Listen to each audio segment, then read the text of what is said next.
You added plants to make your apartment look better. But somehow it looks worse. More crowded. More chaotic. Less intentional. Here's the truth, plants don't automatically improve a space. In fact, a few small mistakes can completely ruin how your apartment feels. Today, I'll show you the biggest mistakes that most people don't even realize they're making, and how to fix them instantly. Part 1, Why plants sometimes make things worse.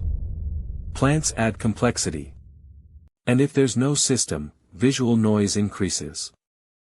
Flow breaks down, and the space feels smaller. Good design is not about adding. It's about controlling what you add. Before we continue, there's one mistake in this video that almost everyone makes.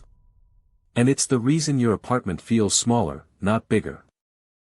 I'll reveal it near the end because it ties everything together. Part 2, Mistake number 1. Too many small plants. The problem, lots of tiny plants equals visual clutter. Your brain reads it as a mess. The fix, replace 5 small plants with 1 medium or large plant. It is cleaner, stronger, more intentional. In a moment, I'll show you why even beautiful plants can ruin your apartment layout. But first, this next mistake is even more common. Part 3, Mistake number 2. All plants at the same height. Flat line equals flat space. No depth. No movement. The fix, create vertical variation. Floor, table, shelf. Now the eye moves naturally. I made this mistake early on. Everything was lined up perfectly. Same height. Same style.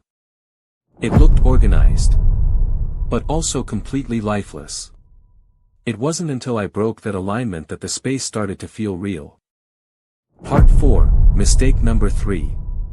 Blocking natural light. This is subtle but destructive. Plants should work with light, not fight it.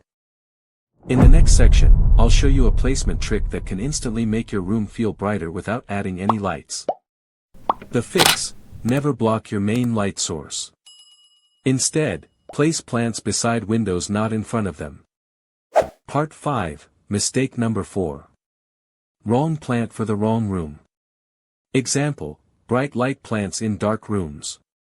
Or large plants in small corners. The result is stress for both the plant and the space. Now, solving the trick to make your room brighter. Use reflective plants near windows. Glossy leaves bounce light. Like a rubber plant or certain tropicals. This increases perceived brightness. Part 6, Mistake number 5. Mismatched nursery pots. Leaving plants in cheap plastic pots, or using wildly different colored pots, destroys visual flow. The fix, use cohesive, matching ceramic pots. This instantly elevates the plants from an afterthought to a deliberate design choice. Part 7, Mistake number 6. No negative space. This is the biggest hidden mistake. People try to fill every corner. But empty space is not wasted space. It's what makes everything else stand out. In a moment, I'll show you a simple rule designers use to make any room feel more premium. Solving the open loop, the biggest mistake is overfilling the space. Too many plants. Too many objects. No breathing room. The fix, use the 70/30 rule.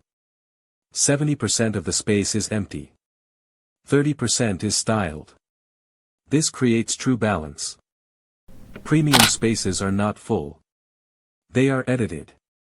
Remove 1 or 2 plants. Reposition the rest. Instant upgrade. If you want your plants to improve your space, not ruin it, subscribe to the Urban Leaf. Good spaces feel calm. Not crowded. Not forced. Plants should support that feeling. Not compete with it. If this helped you rethink your setup, leave a like. Next, how to choose the perfect plant for your apartment. This is the Urban Leaf. Growing calm in small spaces.